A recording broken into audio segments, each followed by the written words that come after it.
Au-dessus des sujets de ce monde, au-dessus des dominations, des principautés, Seigneur, c'est toi. Tout nom qui peut se nommer, Seigneur, tout esprit méchant,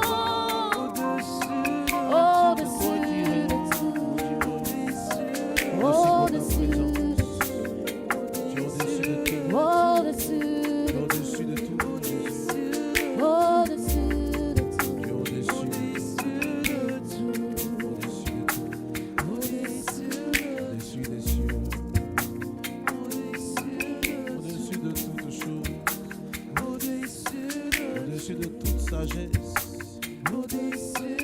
Au-dessus de toute famille sur la terre et dans le ciel, au-dessus des royaumes, au-dessus de toute sagesse, mon Dieu, au-dessus de tout nom qui se peut nommer, tu es au-dessus, tu es au-dessus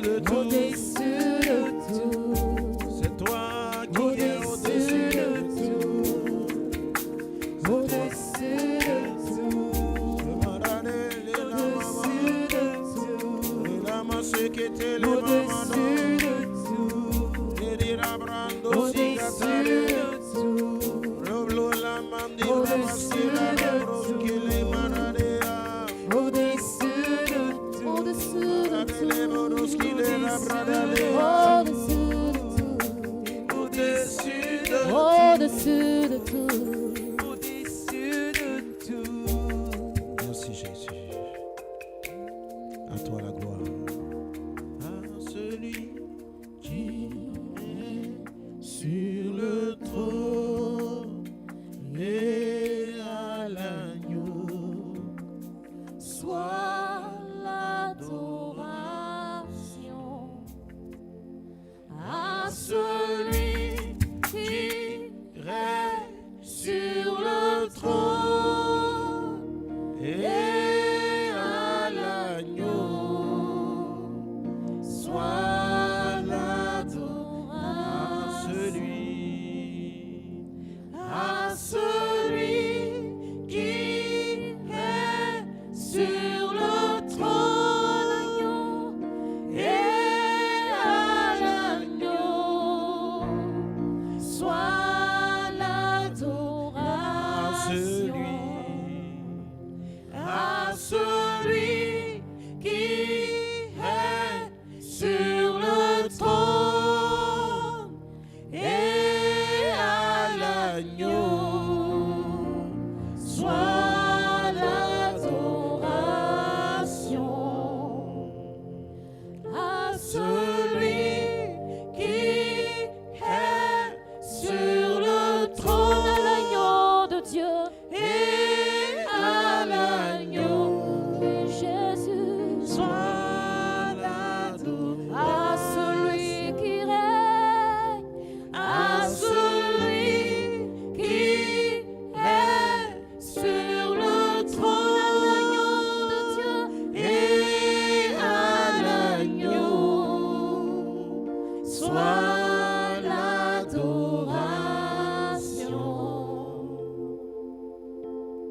Jésus, Jésus, oh, Jésus, reçois la gloire, tu es élevé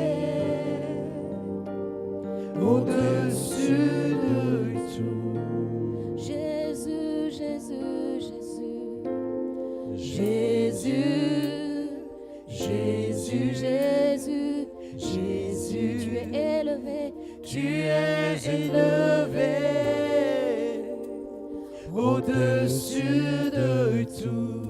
Merci, Jésus, Jésus. nous t'élevons. Jésus, Jésus, Jésus, mon Jésus, Jésus, c'est toi. tu es élevé. Tu règnes au-dessus de tout. Au-dessus de tout. Alléluia. Tu es au-dessus de tout pouvoir, de tout nom, de toute connaissance, de tout, Seigneur. Nous voulons te bénir, nous voulons te célébrer, nous voulons t'acclamer et célébrer, adorer. Alléluia, Marina, louange, gloire et honneur à toi, maintenant et à jamais, pour les siècles des siècles. Quelqu'un donne un bon amen. Quelqu'un donne un bon amen à Jésus. Amen. Amen. Amen. Quelle joie de nous retrouver à l'école du mariage. Bienvenue à tous les écoliers en présentiel et en ligne. Je prie que ce moment nous soit bénéfique et puissamment transformateur. Que Dieu dans sa grâce nous bénisse. Merci Père. Une fois de plus cette nuit, ce soir, nous sommes à tes pieds, toi le véritable enseignant, l'admirable conseiller, le prince de paix, celui à qui l'onction a été donnée pour guérir ceux qui ont les cœurs brisés. Souviens-toi de ton peuple ce soir et fais-nous du bien. Au nom de Jésus, quelqu'un donne un bon amen. Donne un meilleur amen que ça à Jésus. Amen. Alléluia. Alors, nous sommes en train de parler d'un sujet importantissime. Et je vous salue dans le nom de Jésus. J'espère que vous allez bien et que vous êtes en train de partager le live. Partagez le direct. Partagez en ordre et en désordre. Alléluia. Voilà, partagez. Réveille quelqu'un. Envoie-lui le lien. Ça peut aider quelqu'un. Un jour, une dame, en écoutant l'enseignement sur la guérison de l'âme, m'a dit ceci: Pasteur, votre message est venu en retard. Maintenant que tout est gâté, c'est maintenant que j'écoute votre enseignement. Si je vous avais écouté il y a 20 ans, certaines choses ne me seraient pas arrivées. Ton partage peut éviter une telle déclaration à une sœur, à une femme, à un homme, de dire: si j'avais entendu cela, je n'aurais pas commis certaines erreurs. Bien-aimé, la connaissance, la Bible dit la révélation de ta parole m'éclaire et elle donne de l'intelligence aux simples. Et nous devons utiliser les canaux digitaux au lieu de perdre le temps sur Internet, de l'utiliser à profit pour gagner des âmes. Partage, voilà. Au lieu d'envoyer des blagues et des vidéos bizarres à tes connaissances, envoie un lien et dis-lui c'est le dernier béret du siècle. Mets en bas du titre, mets le tout dernier béret. Après ce béret là, c'est fini, il n'y aura plus d'autres bérets après ça. Le béret, mais ça met béret ultime. Je pense que on va changer le nom de l'émission, on va appeler ça béretgospel.com. Il faut qu'on se fasse un béret gospel, un genre d'émission béretgospel.com. J'ai déjà la liste de mes invités. Tous les spécialistes en béret du quartier seront invités.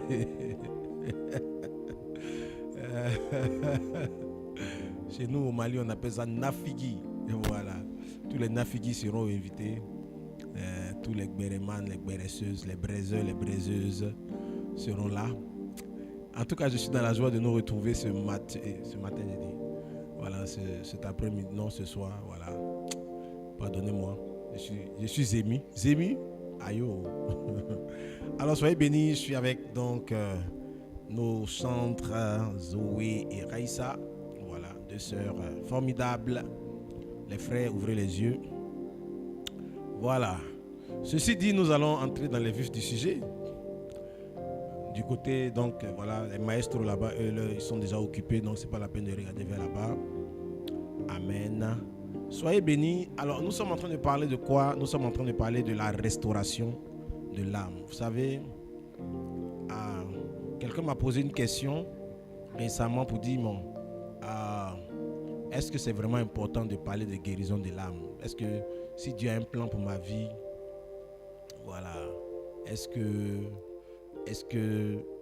si je ne suis pas guéri, ça peut impacter le plan de Dieu pour ma vie? Et la personne m'a dit, mais un pasteur, on a les Moïse dans la parole de Dieu. À aucun moment on ne voit Dieu parler de leur âme, de guérir de leur âme avant de les utiliser. J'ai dit, mais tu n'as pas bien lu. Si tu avais bien lu la Bible, tu allais bien savoir qu'en fait, Moïse, la prophétie disait que le peuple d'Israël allait faire 400 ans en Égypte. Et après ça, ils allaient être libres. Maintenant, je pense que Moïse, qui a grandi séparé de ses parents, séparé, vous savez, tu es juif, tu grandis dans une famille égyptienne, tu ne connais pas les gens qui t'entourent. Et tu sais que ce ne sont pas tes parents. Vivent dans cet environnement-là. Et de temps en temps, les autres enfants qui se moquent de toi. Il a grandi toute sa vie avec cette colère. Il était un homme frustré, blessé. Et quand il a eu la première occasion de se venger d'un Égyptien, il n'a pas raté du tout. C'est directement au cimetière. Ça montre à quel point cet enfant devait être en colère et blessé. Tu vois. Donc, parce qu'il était blessé, il n'était pas donc prêt pour accomplir le projet de Dieu pour sa vie. Et il va aller donc en exil à Madian. Et il va taper 40 ans. C'est pendant ces 40 ans-là que Dieu a essayé de le guérir. Sinon, on ne peut plus l'utiliser.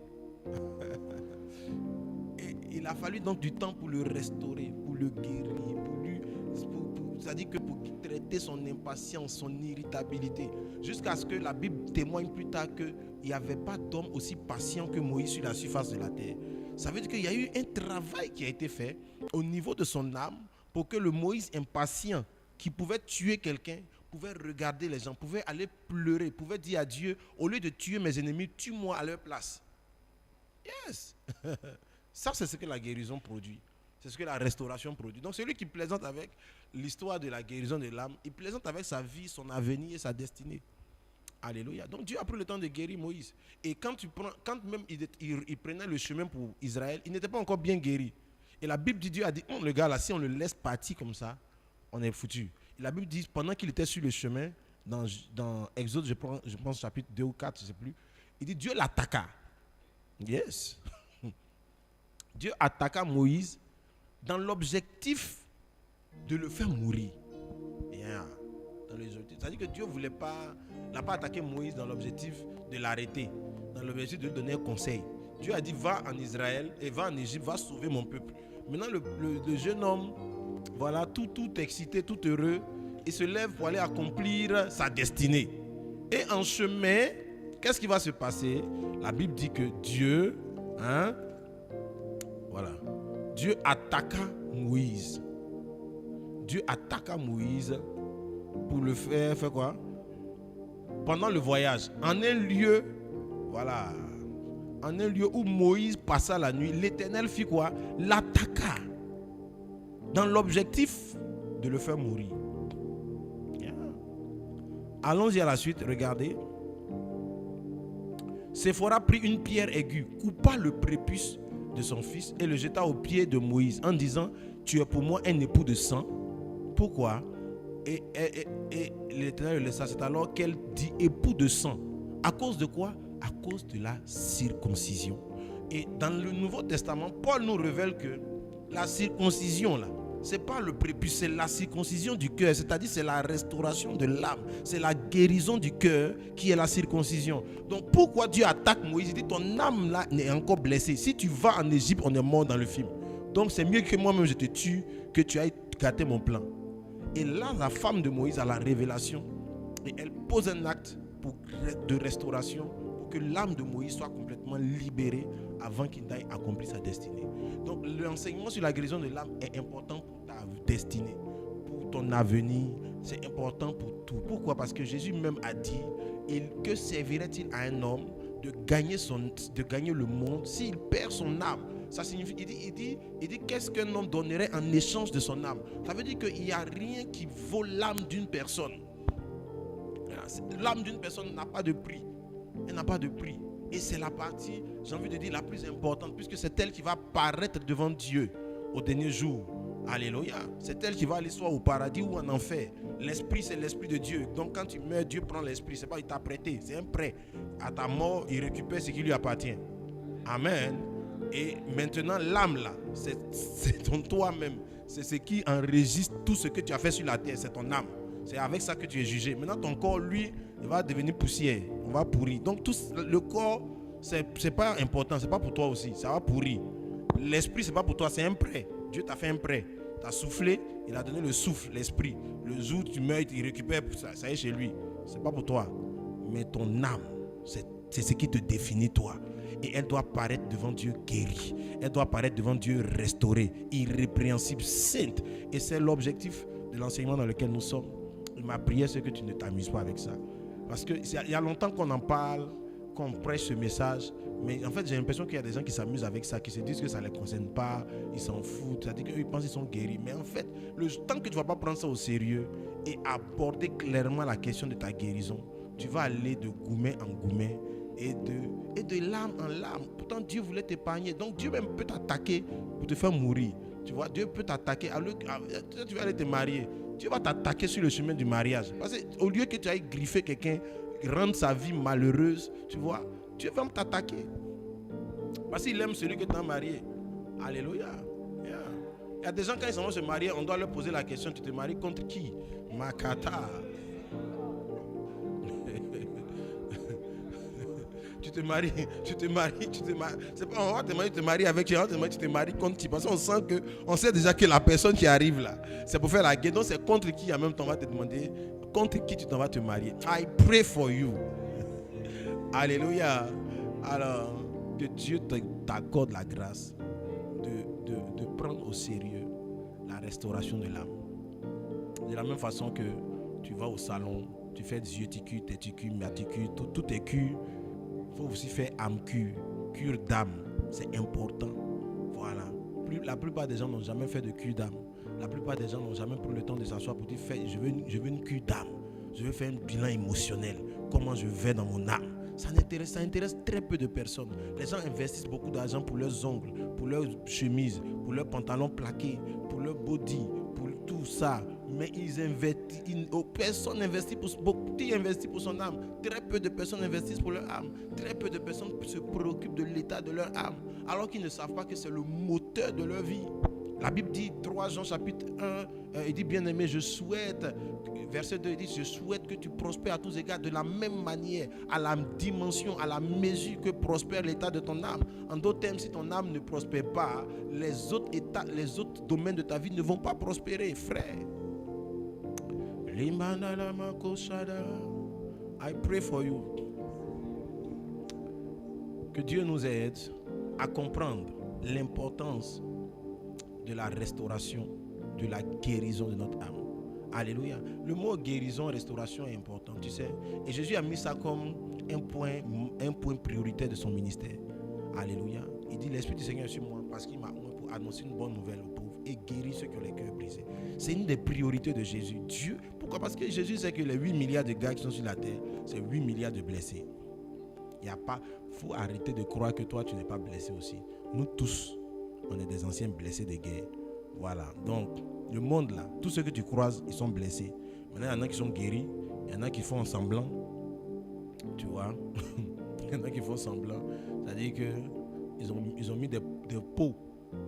Ils ont mis la peau sur la blessure. Donc, on a l'impression qu'il n'y a pas de blessure. Frère, il faut appuyer dessus, tu vas voir. Il faut appuyer. C'est là que tu vas te rendre compte que c'est la raison qui fait que beaucoup de gens ont des réactions que même qui les surprennent. Tu te demandes pourquoi tu as réagi comme ça. Toi le doux, qu'est-ce qui t'a poussé à réagir de cette façon? Mais en fait, tu caches une plaie. Et cacher une plaie ne la guérit pas. Voilà. C'est pas, le nombre d'années de la cachette de la plaie, elle ne va pas avoir pitié pour dire j'ai trop duré comme plaie, donc je vais disparaître. Elle ne va pas disparaître pour autant. Elle va te détruire. Elle va se gangréner. Une plaie qui dure, c'est une gangrène à venir. Et une gangrène sur un petit doigt ça peut te faire perdre toute la main.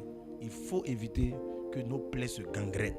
C'est pour cela qu'il faut adhérer à l'enseignement et prendre le chemin de la guérison. Les conséquences des blessures de l'âme sont diverses, variées et énormes. L'une des conséquences principales est écrite dans Matthieu chapitre 19.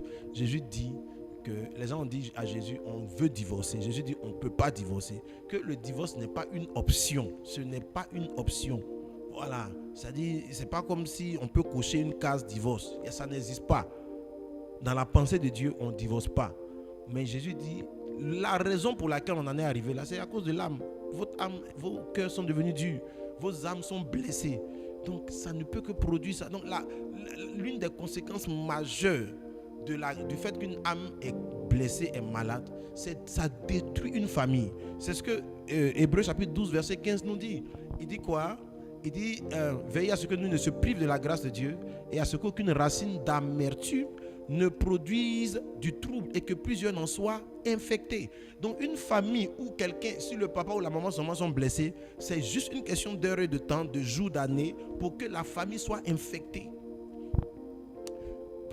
Je peux te montrer un exemple dans la Bible, si tu veux, de monsieur Jacob. Monsieur Jacob a grandi blessé. Il avait le sentiment d'avoir pas été aimé par son père et que son père préférait son frère aîné à lui. Et parce que son frère préférait son frère aîné à lui, ça l'a blessé profondément. On lui a donné un nom mauvais. C'est-à-dire que son nom même montrait qu'on ne l'aimait pas. C'est-à-dire on l'appelle usurpateur. Un enfant qui est né, il n'a rien demandé au monde. Il est venu, dans le ventre là-bas, il a attrapé le talon de son frère. On dit ça c'est un voleur. On lui a donné ce nom. Dès lors, quand son père même est arrivé à la maternité pour demander comment ça s'est passé, on dit, ton petit là, fais attention à lui dès maintenant. C'est un attrapeur de talons. Donc le voici qui a grandi sans être apprécié de son père. Et son père préférait les fils aînés. Donc le premier jour où il a eu l'occasion d'avoir un problème avec son frère qui lui a dit, donne-moi de la nourriture, il dit, je veux le droit d'aînesse. Pourquoi Jacob voulait le droit d'aînesse? Parce que pour lui, c'est parce qu'il n'est pas l'aîné que son père ne l'aime pas. C'est parce qu'il n'est pas l'aîné. Donc il voulait être l'aîné pour être aimé. Il est parti de là déjà avec cette blessure. Et il a grandi, il a fini donc par obtenir la bénédiction. Et a fui son frère. Donc une famille déchirée. Pourquoi cette famille était déchirée? Parce que Isaac même aussi, il est sorti d'une famille un peu déchirée. Son père a eu beaucoup d'enfants. Voilà, son père a eu beaucoup d'enfants. Ils ont dû chasser son grand frère. À cause de lui, peut-être qu'ils avaient commencé à jouer au ballon. Puis un matin, ils ont dû chasser son grand frère. Lui, il n'a rien demandé. Il n'a pas demandé. On lui a arraché son grand frère. Et ses autres petits frères qui sont venus après. Ça a été compliqué. Il a grandi dans ça. Et il arrive encore maintenant. Maintenant, il fait des enfants. C'est pour ça que je pense que c'est une des raisons pour lesquelles Isaac voulait faire seulement un enfant. Il a fait ses deux. Donc lui, il n'était pas dans les histoires, on va réfléchir à beaucoup d'enfants là. Lui, c'est focalisé sur un. C'est ce qu'on lui a appris. Que quand tu fais les enfants là, il y a un seul qui est bien dedans. Le reste là, ils ne sont pas importants. Donc c'était ça. Et cette déviation là a détruit la vie de Jacob. Malheureusement pour Jacob, quand il va maintenant fuir, il va se réfugier aussi chez un tonton qui est dangereux. Qui est dangereux. Qui aussi vivait dans une famille bizarre et divisée. Voilà. Où la grande sœur était déjà jalouse, entretenait de la jalousie avec sa sœur. Léa et Rachel, elles riaient ensemble, mais elles ne riaient pas ensemble. Elles ne s'appréciaient pas autant que ça. Donc, l'oncle dit à Jacob, on ne donne pas en mariage la petite soeur avant la grande soeur. Mais c'est pas vrai. C'est pas vrai, pourquoi? Parce que c'est l'oncle de Rebecca. Le jour où ils sont allés marier Rebecca, on n'a pas posé le problème de est-ce qu'elle est la première ou la dernière. Si c'était la coutume de cette famille, quand le serviteur d'Abraham est allé la chercher, ce qu'il aurait dit, voici j'ai vu une fille, le papa de Rebecca aurait dû dire que non, chez nous ici là, heureusement que celle que vous avez choisie, c'est l'aînée. Donc, vous pouvez la prendre. Mais sinon, on ne peut pas vous la donner parce qu'elle n'est pas la plus grande. Donc, ce n'était pas ça la question.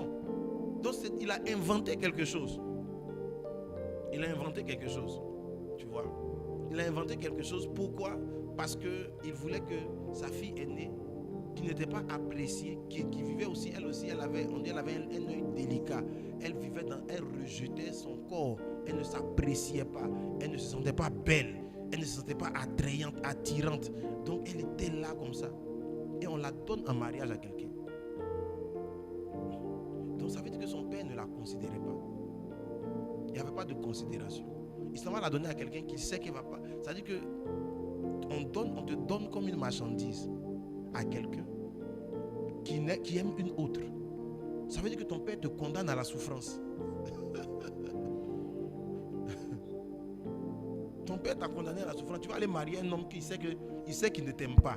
Donc ça veut dire que probablement tu vas souffrir dans ce foyer. Donc imaginez là, comme cette nuit, elle est en train de se faire violer presque par quelqu'un. En fait, elle ne sait même pas c'est qui. Et puis le gars, il vient donc avec elle. Le matin, il se réveille, il dit pourquoi c'est toi? Toi, j'ai dormi. Et il est découragé, il est énervé. En fait, elle était déjà blessée. Maintenant, le gars est venu ajouter encore. Et quand elle a eu 4 enfants, c'est comme si son mari ne dormait plus avec elle.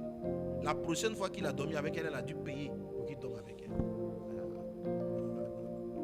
Donc, ce n'est pas du tout étonnant que dans une telle famille, des frères se mettent ensemble pour tuer un. En fait, c'est une affaire de guérison. Hein? C'est une affaire de restauration. De déchirure en déchirure, c'est en train de se répéter de génération en génération. Est-ce que quelqu'un est là? Donc, Rachel, elle aussi, c'était une blessée de guerre, frustrée. En fait, je pense que sa beauté lui est un peu montée à la tête. Donc, elle n'aimait pas Jacob. Oh. Jacob a aimé la mauvaise personne. L'amour que Jacob avait pour Rachel n'était pas réciproque. Parce que l'amour recherche l'intérêt de l'autre. Mais à aucun moment on ne voit Rachel être en train de rechercher l'intérêt de Jacob. Elle cherchait ses intérêts à elle. Pourquoi elle n'a pas d'enfant? Elle dit à Jacob, s'il ne lui donne pas d'enfant là, ils n'ont qu'à mourir, c'est mieux. Le gars, lui, il a travaillé 14 ans sans salaire pour toi. À cause du fait que tu ne tombes pas enceinte, tu préfères mourir pour le laisser veuf. Est-ce que tu as pensé à ce que ça peut lui causer? C'est même pas ton problème. Et la première occasion que tu as eue, tu l'as vendue. Tu as dit, va dormir avec ma soeur pour que je mange mandragore. Elle a préféré des mandragores à passer une nuit avec l'homme qui a travaillé 14 ans pour elle. Cette fille, elle est spéciale. Hein? Elle est spéciale. Jacob il s'est ruiné pour une femme qui ne l'aimait pas. Donc imaginez un peu ce que ça pouvait être pour lui. En plus, c'était une féticheuse. C'était une féticheuse. C'était une féticheuse. Elle a volé les fétiches de son père. Elle était une féticheuse. Mais ça montre que le gars lui-même, si Jacob était restauré, il aurait choisi Léa. Parce que les faits semblent montrer que la femme de sa destinée, c'était Léa. Il n'y avait pas de problème. Il dort avec elle le lendemain, elle a un enfant. Il était appelé à faire beaucoup d'enfants. Donc apparemment, les entrailles que Dieu avait préparées pour faire les 12 tribus, Léa pouvait faire les 12 enfants en 12 ans, sans transpirer. Oui, oui. Non, il ne faut pas penser que... Parce que souvent quand on lit l'histoire, on a l'impression que comme David, il devait faire 12 enfants, il a dû prendre 4 femmes. Non, hein. C'est pas vrai. Léa, là, en 12 ou 13 ans, elle aurait aligné les 12 enfants. Yes. Elle a fait 4 enfants comme amusement. Au moment où on voit dans Judas, ils sont des Ruben, Simeon, Lévi, Judas. Quand le gars a vendu, sa soeur a vendu pour les mandragores, le gars est venu dormir avec elle. On ne sait même pas s'il était en bonne période ou mauvaise période.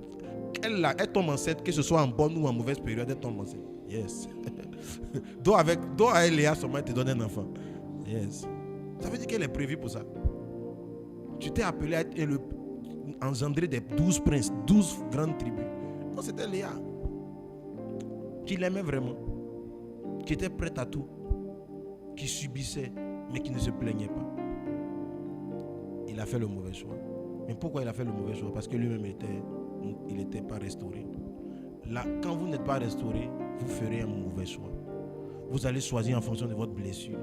Vous allez choisir en fonction de votre passé mauvais. Vous allez choisir en fonction du fait que vous-même, de vos doutes, en fonction de vos peurs, en fonction de votre timidité. Vous allez faire un mauvais choix.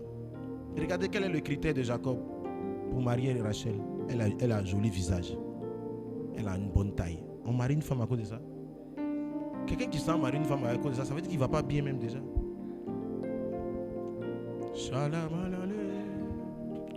Vous êtes là ou bien ce que je dis n'est pas intéressant? Donc, on voit comment la blessure, une famille non restaurée peut engendrer des conséquences graves. Donc, si vous n'êtes pas restauré, vous allez blesser vos enfants. Vous n'avez aucune idée. Yeah. Parce que quand ton enfant va faire une petite erreur, la façon dont tu le bottes là, lui-même il se demande qu'est-ce qu'il a fait. Il a dit que tu vas lui donner comme parole. Mais parce que toi-même tu n'es pas restauré, tu es blessé et tu essaies sans te rendre compte de transmettre ce que tu es à ceux qui sont autour de toi. Tu ne sauras pas apprécier tes enfants. Tu ne sauras pas les encourager. Tu ne sauras pas les féliciter. Ils auront beau faire, tu ne vas jamais leur dire c'est bien. Donc ils vont vivre avec des questions, des doutes et ils ne seront jamais, ils vont se rejeter. Ils ne vont pas prendre confiance en eux. Alléluia. Amen. Et donc les Ruben, Siméon, Lévi et Judas et Issachar ont vu leur mère maltraitée, humiliée.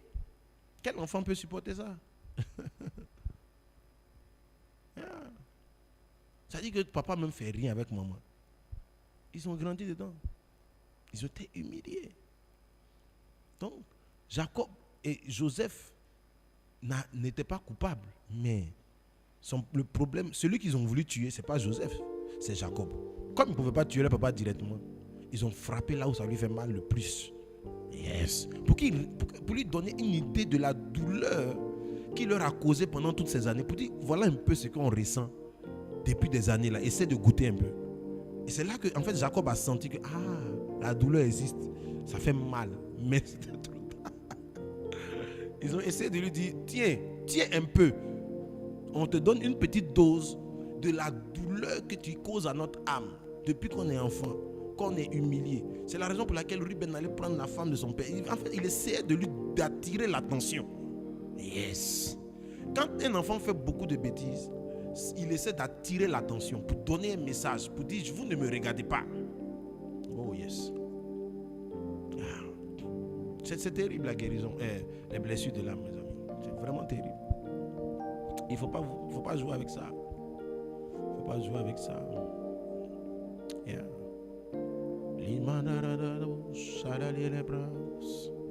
Alors, je ne sais pas quand c'est arrêté la dernière fois. Mais bon. C'est que si on avance. On avance. Alors, maintenant qu'on sait quelles sont les conséquences terribles, bien sûr, les causes, comme l'enseigne en ce moment notre père spirituel, c'est la trahison. Trahi, T-R-A-H-I. Voilà, trahison. Il y a eu trahison dans tous ces cas que j'ai cités. Rejet. Grandi dans le rejet. Le rejet est une des choses les plus terribles. Yeah. Le rejet. Ceux qui ont grandi dans le rejet, c'est vraiment terrible. Terrible. Vous n'avez aucune idée de grandir dans le rejet. Le rejet ouvre la porte. Le démon du rejet, là, il est terrible. Il est monstrueux. J'écoutais une dame qui rendait le témoignage sur le rejet. Elle expliquait qu'au moment de sa guérison, à une prière, Dieu a ouvert ses yeux.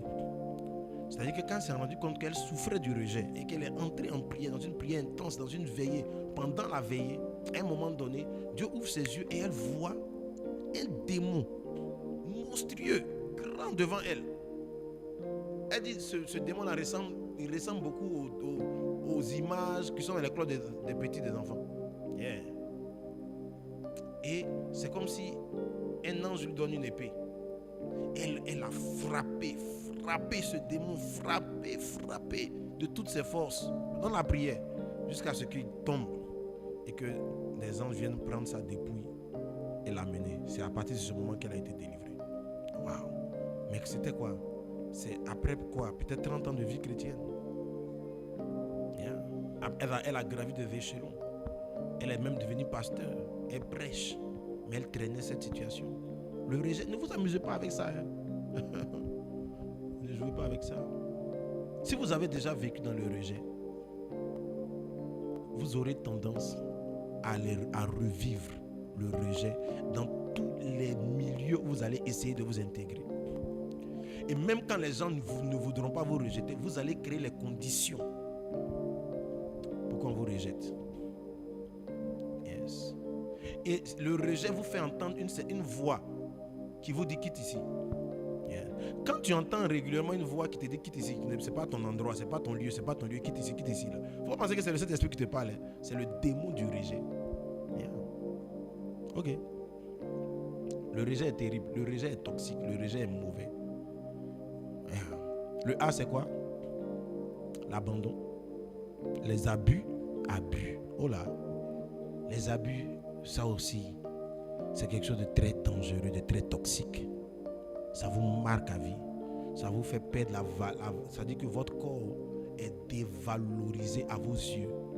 La plupart des personnes qui ont vécu des abus tombent facilement dans la prostitution, se donnent facilement aux hommes. Beaucoup même de whoopies, beaucoup ont été abusés. Yeah. Yeah. C'est vrai qu'il faut leur rejeter des pieds, mais si tu prends l'histoire de beaucoup d'entre eux, un oncle, un cousin les a abusés dans leur enfance. Voilà. Les a abusés. Faut pas juste prendre les pieds et puis lapider les gens. Hein. Vous n'avez aucune idée de ce que les gens ont vécu. Je ne dis pas que j'excuse leur attitude, mais le démon du whoobisme leur a été transmis par quoi? Souvent par des abus sexuels. Yeah. Par des abus sexuels. Dans l'enfance. Tu vois, on leur a arraché leur masculinité. Et ils ont vécu, ils ont grandi dans la honte et le rejet. Bon. Et ça les a amenés à détester en même temps beaucoup de choses. Et, bon, et puis, il y a un démon qui dit, bon, tu devenais une femme en même temps. On t'a pris comme une femme depuis que tu es enfant. Reste une femme. En réalité même, ça montre que tu étais né pour être une femme. C'est juste, c'est pour ça que les gens faisaient ça avec toi. Et tu finis par accepter ce mensonge. Et tu grandis, tu deviens un hobby. C'est dommage. Mais beaucoup d'entre eux, beaucoup de gens, des gens que vous voyez souffrir, les gens que vous voyez faire des choses qui ne sont pas bonnes, ne prenez pas d'abord de cailloux pour les lapider. Sachez qu'il y a une très forte chance qu'ils aient été trahis, rejetés ou abusés. Abusés.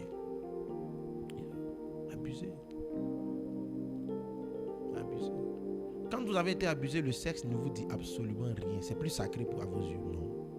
Pour vous, c'est... Non. Voilà quoi.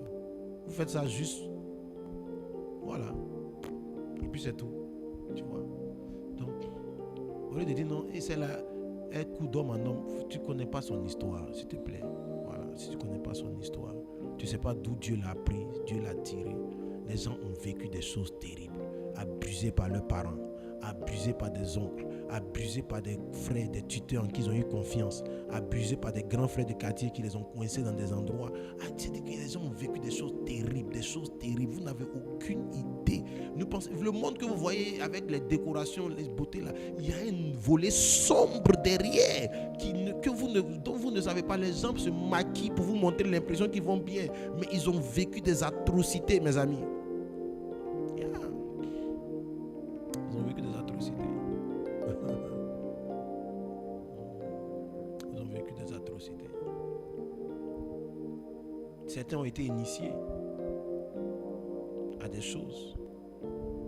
par des nounous, par des filles qui les gardaient. Hein?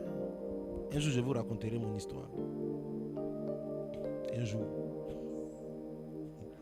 Un Gbere Gospel. Rendez-vous à Gbere Gospel. Encore.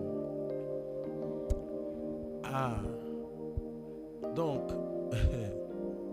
il faut chercher à comprendre les gens, pas à les rejeter, pas à les juger. Et le plus tragique, c'est que les plus grands juges et les plus grands procureurs sont les gens blessés. Ils ont une facile tendance à juger les autres. Oh là là, oh là. Quand vous êtes restauré, votre premier réflexe est de chercher à comprendre les gens.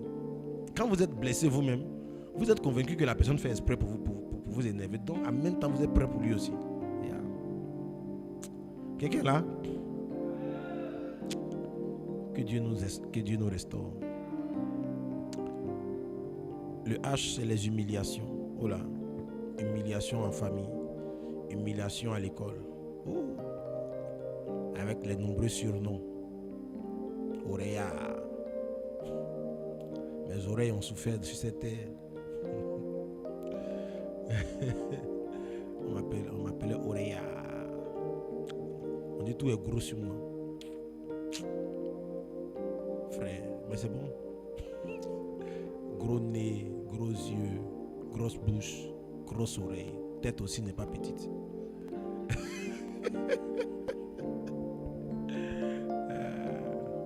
La moquerie, tu vois. Et moi, par exemple, je n'ai que des sœurs, tu vois. Donc, les gens se moquaient de moi, me traitaient de femme. Et j'aurais pu facilement devenir Whoopi. Parce que je n'ai que des sœurs. Et les gens me trouvaient un peu efféminé, faible. Parce que je n'aimais pas trop la bagarre. Voilà. Donc, les humiliations. Je me souviens qu'un jour, un de mes professeurs dit: viens prendre ta feuille Oreya.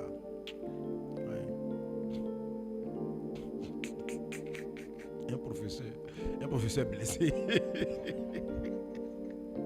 J'ai oublié, je ne me souviens plus trop de ma réaction, mais je sais qu'après il est venu s'excuser, mais j'ai été choqué quand même. J'ai dit: mais attends, et toi et tes grandes oreilles, il a vient prendre ta feuille. On peut faire ça.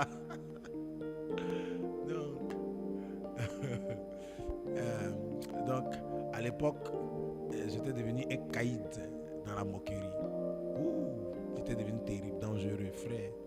Je pouvais me moquer des gens jusqu'à les faire pleurer. Yeah. Si je te donne un surnom, ça reste. Il y a des gens qui portent mes surnoms jusqu'à aujourd'hui.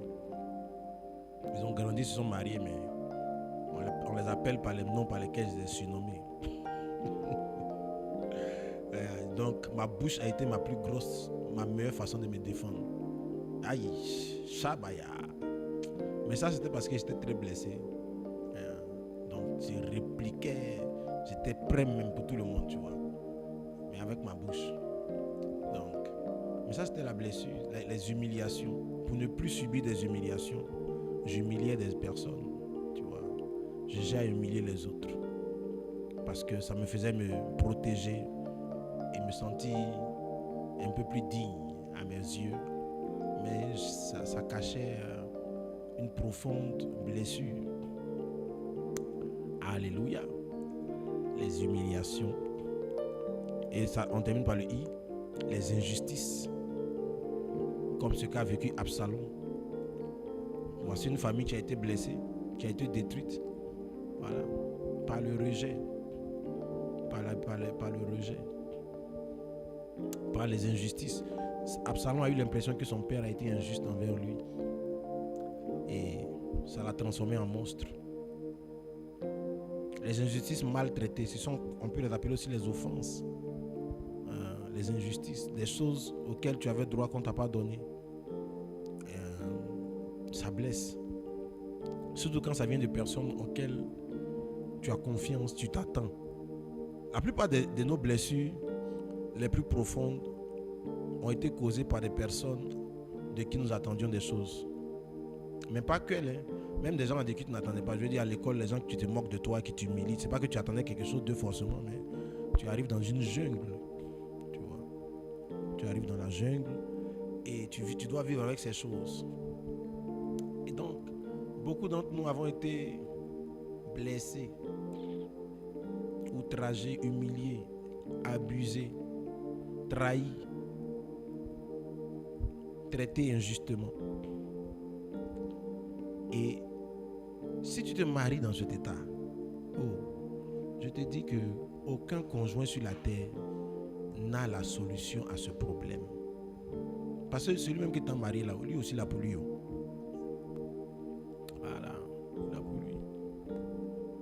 Voilà. S'il n'est pas restauré, vous êtes mort dans le film. Il va taper exactement là où ça fait mal. Yes. Frapper dans tes côtes. Yeah. Donc, c'est pour ça que je dis toujours aux gens qui ont des défis, je dis, en fait, ton conjoint de qui tu te plains est malade, c'est tout. Vous savez, récemment, je donnais un enseignement à nos couples et je leur faisais remarquer ceci. Je dis, si tu es malade, si ton conjoint est malade, on lui a détecté une maladie physique, tu vois, est-ce que tu le quitterais ou tu te plaindrais de lui pour sa maladie? Non. Qu'est-ce que tu vas faire? Tu vas essayer de l'assister, d'être à ses côtés, de l'accompagner. Si par exemple sa maladie fait que, on sait pas moi, il fait pipi au lit, tu vas pas le quitter pour ça. Tu vas savoir que c'est parce qu'il est malade, tu vois. Tu vas pas t'en plaindre. Tu vas lui montrer de la compréhension.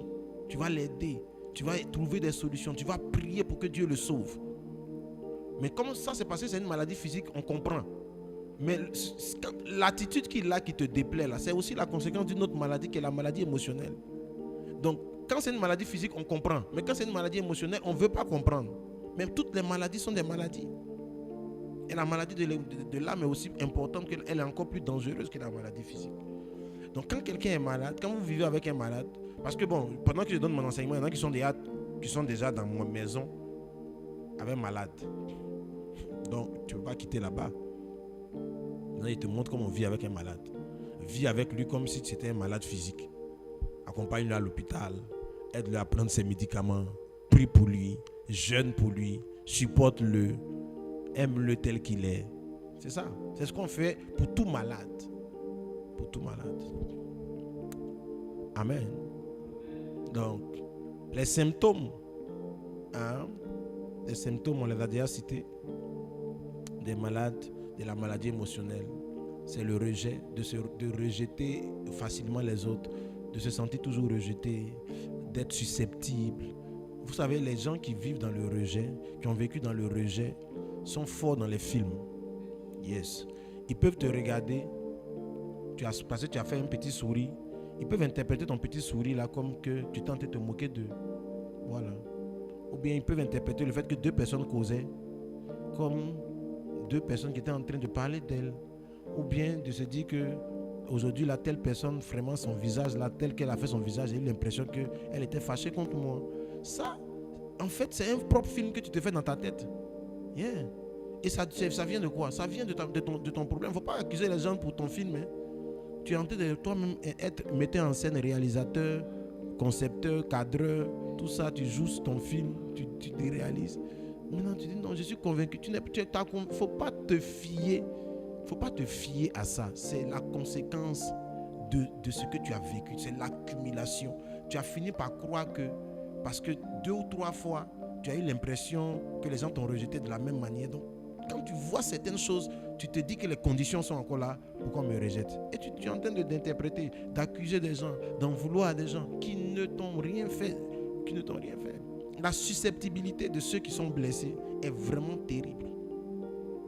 Et ils sont souvent convaincus que ce qu'ils pensent est vrai. Yes. Yeah. Et souvent même ils ont le don de ça, de dire qu'ils connaissent les gens. Ils disent, moi je connais les gens, je les connais, je connais l'homme. Tu ne connais pas. I tell you, you don't know people. Tu ne les connais pas. c'est parce que you are blessed. You are blessé. Pas you are. Sinon, bless là, c'est béni.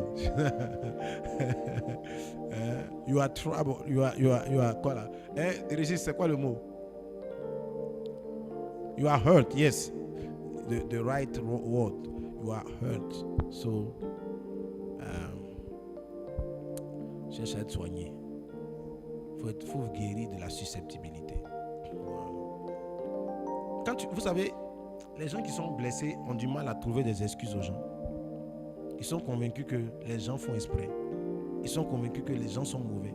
Ils sont convaincus que les gens sont contre eux. Ils sont convaincus que les gens sont en train de comploter, de faire un projet contre eux. Ils sont convaincus que les gens parlent mal d'eux partout. Ils sont arrêtés de toi, ce Dieu-là. Les gens, moi là, je m'en fous. Les gens parlent mal de moi. Oui, qui t'a dit que les gens parlent mal de toi?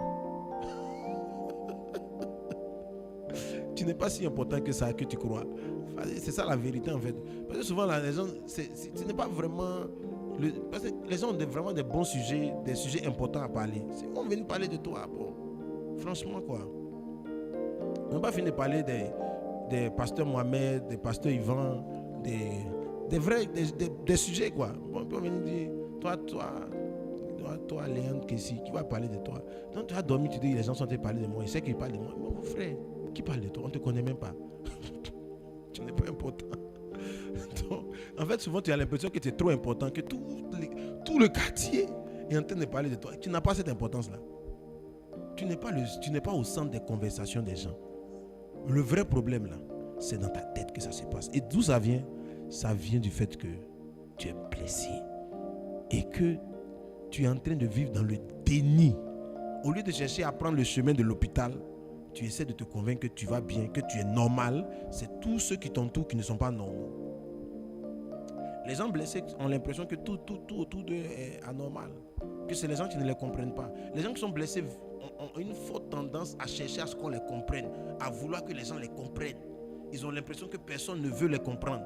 Mais on ne veut pas te comprendre parce que tu es seul dans un monde où on n'a pas envie de te rejoindre. Trouve-nous dans le monde normal. Si tu es dans le monde normal, on arrête de te comprendre. Reviens à la vie. Quelqu'un là? Bon.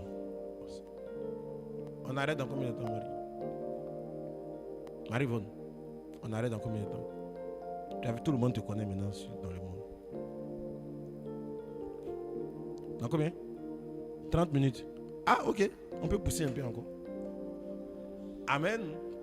Donc, la susceptibilité, l'irritabilité, la difficulté à pardonner. Les gens blessés pardonnent difficilement.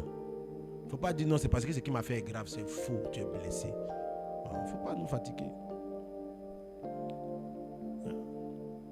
Quelque chose qu'on t'a fait, si tu es restauré là, tu passes dessus.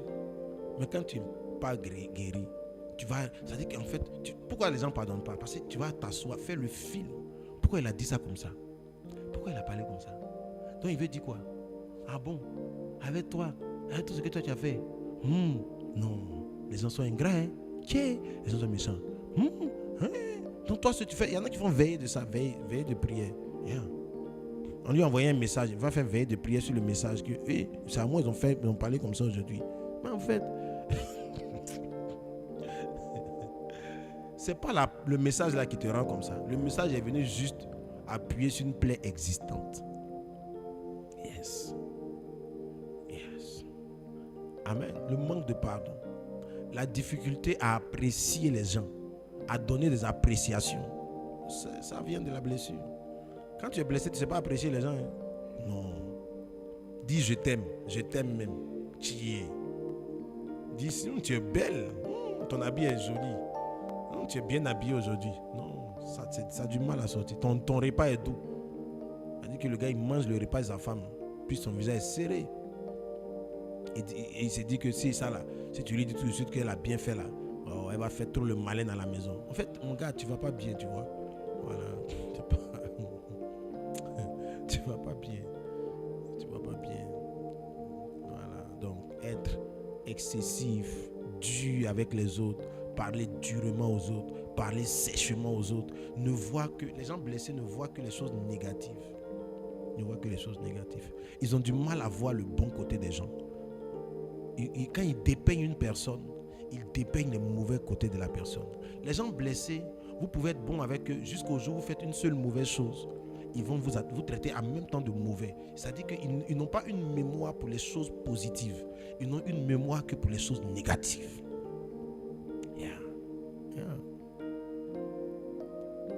Donc quelqu'un qu'ils appelaient hier, oh ma CP, oh ma potesse, oh mon daddy, oh ma mamie, ils vont te dire aujourd'hui c'est une sorcière, elle est méchante, il est mauvais, c'est un mauvais type.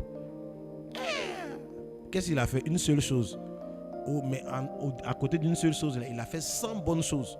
Mais comme tu es blessé, tu ne vois que et tu ne peux t'apaisantir que sur la mauvaise chose. Quand vous êtes restauré, quand quelqu'un vous fait une mauvaise chose, ce que vous prenez pour le juger, vous prenez pour le juger toutes les bonnes choses qu'il a faites. Et quand vous le regardez, vous dites, je ne vois même pas ce que tu as fait de mal. Ce que tu as fait de mal est tellement insignifiant par rapport à tout le bien que tu m'as fait depuis que je te connais là. Franchement, pourquoi je vais t'en vouloir? Non. Pourquoi je vais t'en vouloir?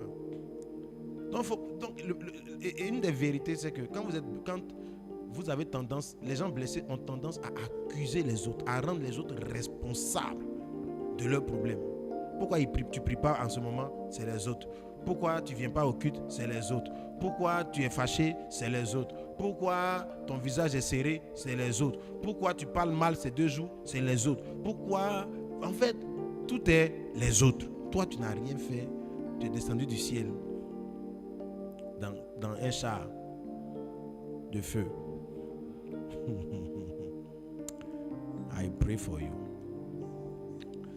Donc, il y a aussi des symptômes plus complexes comme la joie excessive. Les gens qui veulent pas qui n'aiment pas qui n'aiment pas les sujets sérieux, ils se plaisantent avec tout. Voilà.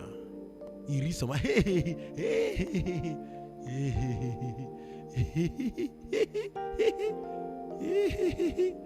Il faut le trouver dans son lui-même. Il est triste, il ne dort pas, il souffre, mais il essaie de rire pour ne pas qu'on sente qu'il est blessé et qu'il y a des sujets. Quand tu essaies d'aborder des sujets, la voix disparaît. La personne devient calme, triste. Parce que là, maintenant, on va parler des choses sérieuses. Ça montre qu'il y a une plaie quelque part. Il y a une plaie quelque part. Quelqu'un est là? Alors, que le Seigneur nous aide à guérir. Amen. Tu es là ou bien tu es parti? Alors, dis avec moi, Seigneur, guéris-moi. La peur, un des symptômes. La timidité. Vous savez que Timothée, dans la Bible, Paul dit que tu n'as pas reçu un esprit de timidité. Ranime les dons. Donc, je ne comprenais pas le petit, qu'est-ce qui s'est passé. Mais en fait, la timidité de Timothée vient d'une mauvaise expérience. Il a fait la prison. Et je crois que c'est après être sorti de la prison qu'il ne prêchait plus avec le même feu. Parce qu'il s'est dit, la dernière fois là, j'ai fait mon message là, c'était trop puissant. Les gens sont venus me mettre en prison. Donc j'ai prié pour les malades, ils étaient guéris, ils sont allés parler contre moi. Donc il s'est dit que exprimer les dons qui sont en lui peut l'amener en prison et avoir des problèmes. C'est parce que dans Hébreu, Paul dit, Timothée a été relâché. Timothée a été relâché, il vient bientôt vers vous. Donc, d'où est venu? Je pense que la timidité de Timothée vient de là. Yes. Frère, sortir de prison et puis prêcher comme tu prêchais, c'est pas forcément évident.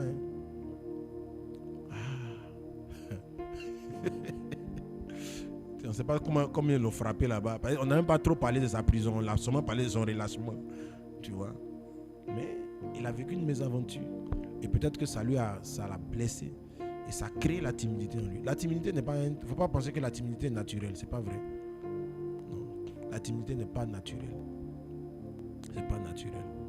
La timidité est l'expression d'un manque de confiance en soi. La timidité est un manque d'assurance dû au fait que tu as peut-être vécu une mésaventure. Tu as peut-être été humilié quand tu as essayé quelque chose. Donc, pour ne plus revivre ça, tu essaies de faire plus attention, d'être dans ton coin. Voilà. Les gens qui aiment vivre seuls, qui se disent qu'eux ne veulent pas se faire d'amis. Voilà. En fait, tes paroles, non, moi non. Les amis, moi, en tout cas, c'est le Saint-Esprit. Il faut arrêter ça. Voilà. Si c'était, tu devais avoir seulement le Saint-Esprit comme ami, là. Dieu allait, quand tu es converti, là, on allait te prendre par le ciel, tu allais causer le Saint-Esprit là-bas. Voilà. Donc, faut arrêter de dire que non. Et puis, il y a des filles, je n'ai pas d'amis. Moi, j'ai très peu d'amis. Je n'ai pas d'amis, frère. Il faut laisser ça. Tu n'as pas d'amis parce que tu as peur que quelqu'un te trahisse, que quelqu'un te blesse. Donc, tu as été intimidé par tes précédents amis. C'est ça qui est la vérité. Amen. La peur. Beaucoup de frères célibataires ont peur de se marier.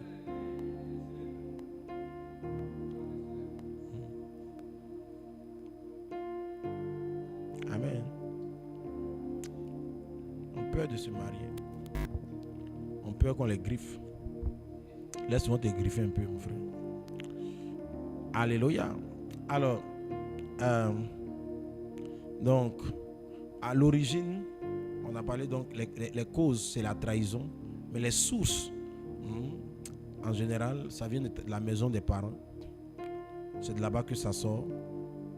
Ça peut venir des amitiés, de l'école, ça peut venir des premières relations amoureuses, les premiers gars, ceux-là. C'est pour ça que on dit fille de Jérusalem, fille de Jérusalem. Ne réveillez pas, ne réveillez pas l'amour avant qu'il ne veuille, parce que beaucoup de gens sont blessés à cause de leur première mésaventure amoureuse. Et ça a impacté négativement et durablement leur relation.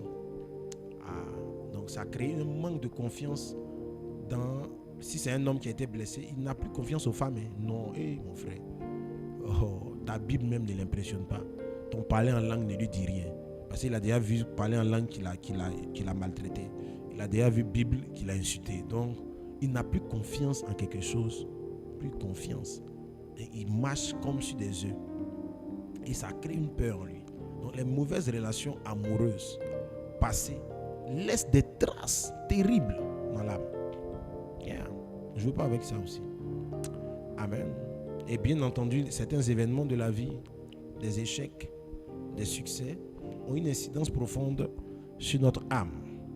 Alléluia. Alors, comment guérir? Comment guérir? Voici maintenant là où nous sommes. La première chose pour guérir, c'est d'admettre qu'on est malade. Vous savez, on ne peut pas aider un malade qui se dit guéri. Et c'est le point majeur des étapes de la guérison. La première étape, c'est reconnaître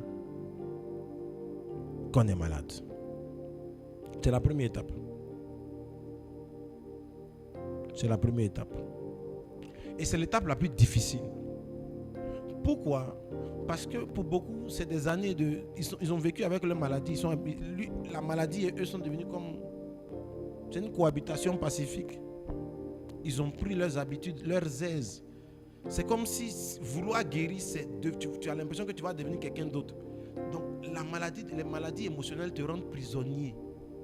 Tu deviens leur prisonnier, un captif. Parce que tu as l'impression qu'il n'y a pas un autre monde en dehors de ça. C'est ce que tu as toujours connu. C'est pour cela que tu as tendance à toujours revenir à ça. Quand même on essaie de te changer d'environnement, tu reviens toujours à ça. À vivre dans le rejet, à vivre dans la peur, à vivre dans le doute, à vivre dans toutes ces choses. Et il faut à un moment donné que tu puisses regarder droit dans les yeux, toi-même dans le miroir et dire, ça ne va pas, Gaspard. il faut arrêter de s'auto-motiver. Dis ça va aller. Dis ça va aller, ça va pas aller. Il faut dire ça va. Je suis malade. J'ai besoin d'aide. Aidez-moi. Aide-moi, Seigneur. Montre-moi le chemin pour que je trouve la guérison. Il faut arrêter de faire semblant. Et en fait, à force de faire semblant, un jour, ça va exploser. Tu vas faire un de ces katas-là. On va se demander, mais c'est toi qui fais les trucs comme ça? Mais d'où ça vient? Ça vient du fait qu'au lieu d'admettre que tu es malade, tu fais semblant. Tu essaies de te convaincre que tout va bien, de sourire, de te maquiller un peu, de te pouponner, de te jouer les durs. Un garçon dur, tu es dur. Voilà quoi. Yes, tu marches, mais tu es blessé, mon gars, tu es blessé. Il faut reconnaître que, Seigneur, ça ne va pas. Jésus a dit aux pharisiens, il leur a dit, je ne suis pas venu pour les gens qui sont bien portants, mais je suis venu pour les malades. Je suis venu pour les malades. Donc quand tu es bien portant, c'est comme si Jésus ne se sent pas utile dans ta vie au départ. Il dit il est venu pour les malades. Et les pharisiens se plaignaient du fait que pourquoi Jésus est avec les prostituées? Pourquoi Jésus est avec les gens de mauvaise vie? Jésus dit mais c'est pour eux que je suis venu. Il leur dit ce ne sont pas ceux qui se portent bien qui ont besoin de médecins. Donc pourquoi les gens ne vont pas chez le médecin? Parce qu'ils se disent qu'ils se portent bien. Et quels sont ceux qui étaient en train de dire à Jésus pourquoi tu vas chez les malades? Parce qu'ils se sentaient bien. Ils ne se sentaient pas aussi sales. Ils ne se sentaient pas dans le besoin. Pourtant, ils étaient encore plus malades. Et un autre jour, il leur a dit, votre problème là, c'est que vous pensez que vous voyez, mais vous êtes aveugle. Vous êtes aveugle. Donc, votre état est encore plus terrible. Parce que vous avez l'impression que vous voyez clair. Mais je vous dis que vous êtes des aveugles. Vous êtes malades. Mais comme vous ne voulez pas admettre votre maladie, c'est la raison pour laquelle les prostituées vont vous dévancer dans le royaume de Dieu. Pourquoi? Parce qu'elles ont admis déjà qu'elles sont sales. Elles sont prostituées. Elles viennent telles qu'elles sont. Et je les soigne. Je les guéris. Puisque j'ai le remède. Je n'ai pas le remède pour les gens qui sont bien portants. J'ai le remède pour les gens qui sont guéris. Qui sont guéris. Ils viennent dire, Zaché est venu dire, moi je suis un ancien voleur. La pécheresse est venue et dit, je suis une pécheresse. Je dis, lève-toi. C'est fini, il faut oublier tout ça. Laisse affaire de confesser là, tout ça là. Tu es venu, c'est l'essentiel. Avançons. Je te restaure. Je change ton état. Je te guéris miraculeusement. Donc, reconnaître ton état va t'aider à guérir. Tout le monde n'est pas blessé au même degré. Mais chacun a pris au moins une balle perdue quelque part un jour. Même, je dis, chacun a pris une balle perdue. Que ce soit dans l'affection des parents, on se dit voilà le préféré. Il y a une personne qui se croit même le préféré du papa.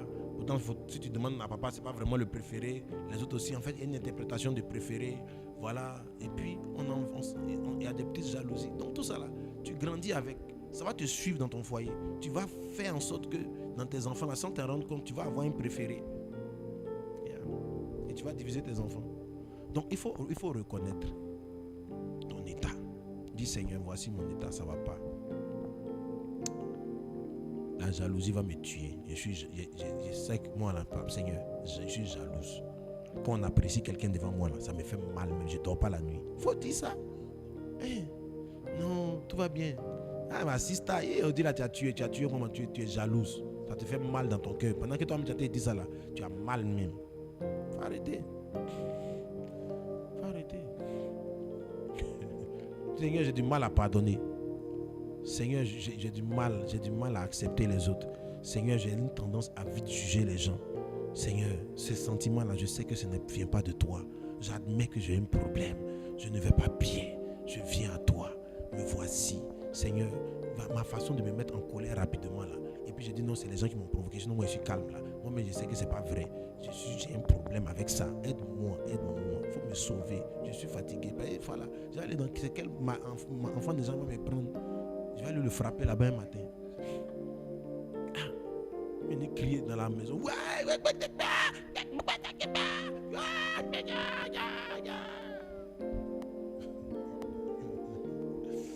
Je prends mes bagages. Je quitte cette maison. Je quitte.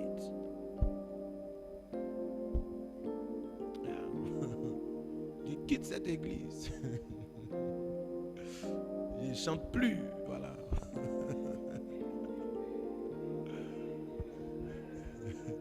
Je travaille. Je prie plus. Voilà. Je quitte l'intercession. Je quitte la com. Je ne suis plus portier même. C'est bon. Je démissionne. Je disais hier aux gens, il faut faire attention à les démissions. Hein. Dans le royaume de Dieu, là, s'il y a un mot que Dieu n'aime pas entendre, c'est je démissionne. Si tu démissionnes, lui-même va te démissionner plus vite que toi. Yes. Il faut demander à tous ceux qui ont essayé.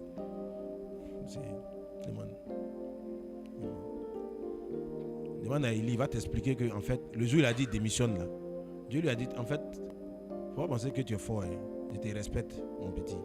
Mais je vais prendre un gars qui conduit tracteur pour venir faire prophétie. D'ailleurs, le gars qui a remplacé Élie là, ils n'ont même pas pris ça parmi les élèves d'Élie qui ont appris la prophétie. Ils sont allés prendre un gars qui conduit tracteur pour faire de lui un prophète. Pour lui montrer que on peut prendre tout le monde pour prophétiser. Même conducteur de tracteur peut devenir prophète à ta place. Donc, il faut arrêter de vouloir intimider Dieu et tes menaces. Sinon, lui-même va te démissionner pour te donner. Ok. Comme le disait le révérend Béni à Logos cette semaine, il dit, quand tu vas partir là même, là, c'est là que les choses vont bien marcher.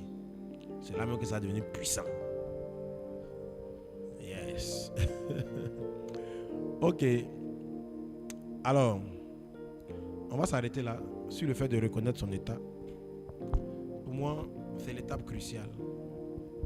C'est l'étape importante. Proverbe 4, 23, le Seigneur a dit, veille sur ton cœur plus que toute autre chose.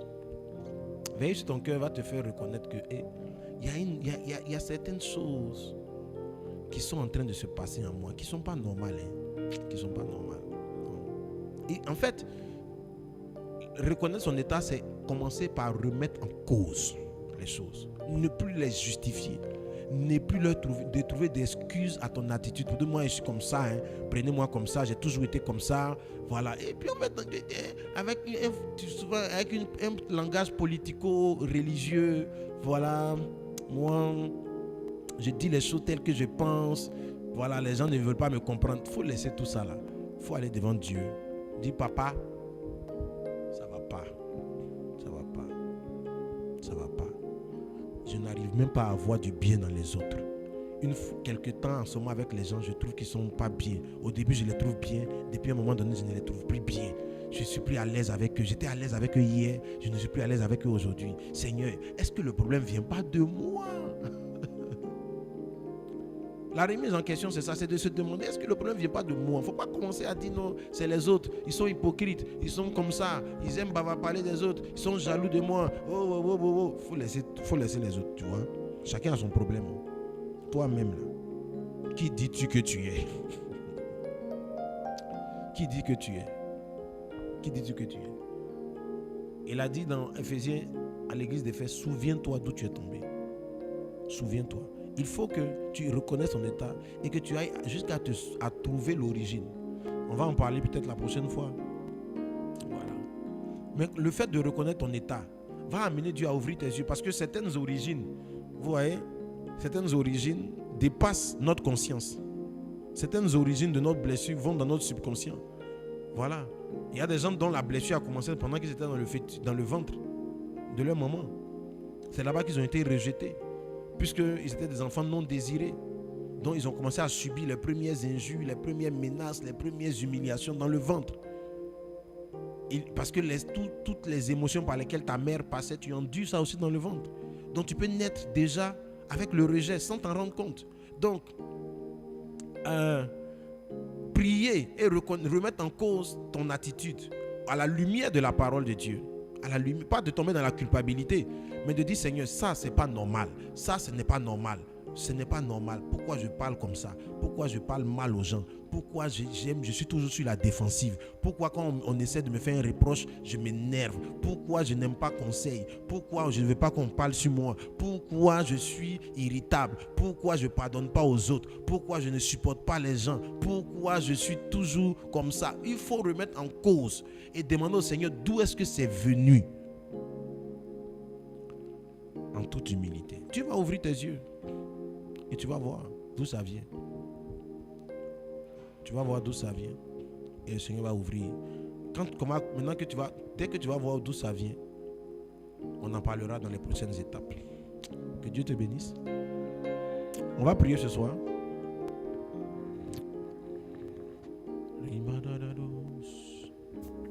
Mes soucis, mes fardeaux à tes pieds, je dépose.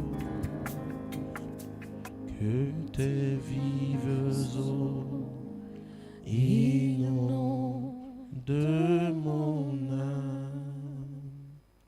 Que ton Saint-Esprit vienne et prenne le contrôle de chaque situation qui trouble mes pensées, mes soucis, mes fardeaux à tes pieds, je dépose.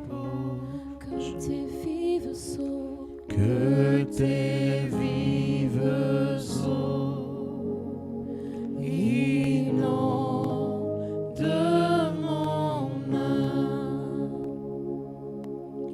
Que ton Saint-Esprit vienne et prenne le contrôle. Chaque situation qui trouble mes pensées, mes soucis, mes fardeaux à tes pieds, je dépose. Je t'appelle Père,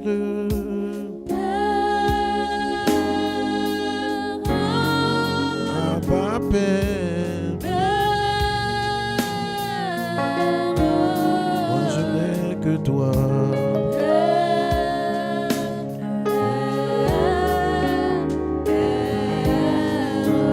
Oh, je t'appelle Jésus,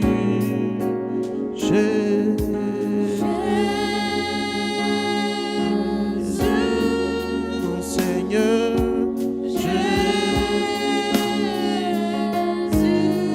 mon Sauveur.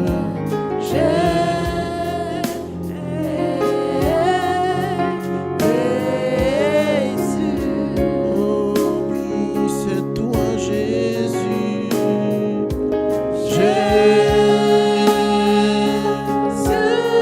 qui peut m'aider,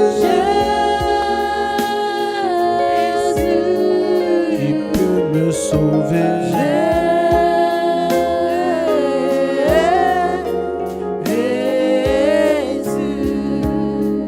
Oh, viens, Esprit de Dieu, Saint-Esprit, consolateur, tu as été donné pour me consoler.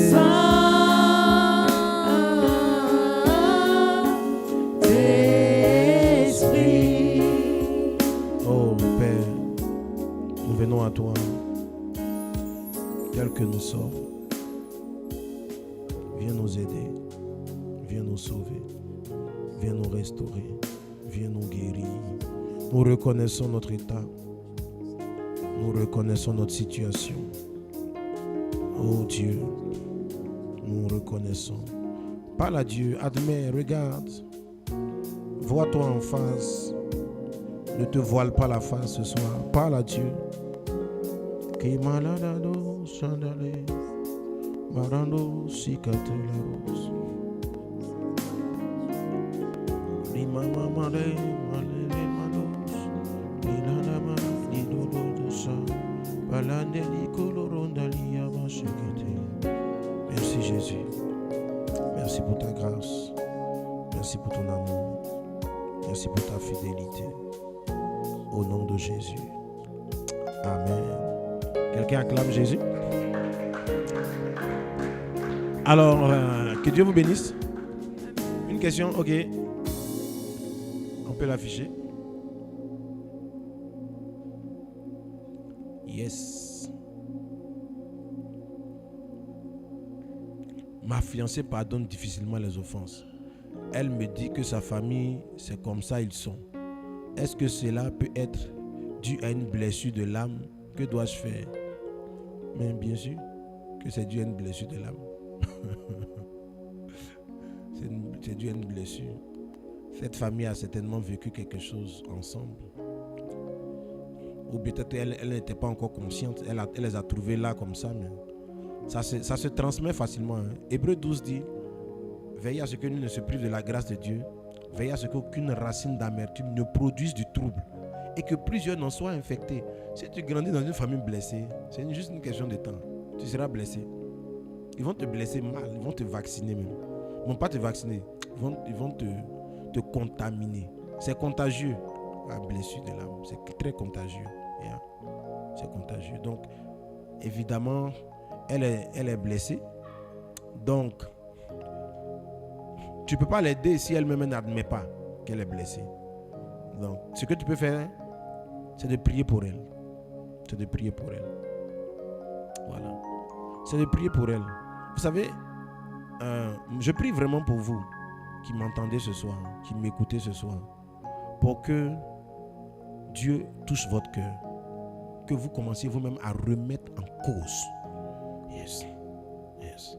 J'écoutais le témoignage qui a dit, il a pris du temps, il a prié pendant longtemps pour que sa femme commence à remettre en cause et admettre qu'elle n'arrive pas à pardonner facilement. Avant, elle se disait que non, elle ne voit pas où est-ce qu'elle ne pardonne pas facilement, qu'elle pardonne. Il dit non, tu as un problème avec le pardon. Mais quand il a pris un temps de prière, un long temps de prière, et un autre jour, il lui a dit, est-ce que tu sais que tu as un problème avec le pardon? Elle a dit, si tu dis ça, c'est que c'est vrai. Viens, on va prier alors. Il dit, mais pendant plusieurs années, quand il essayait d'aborder ça, ça s'est terminé en palabres.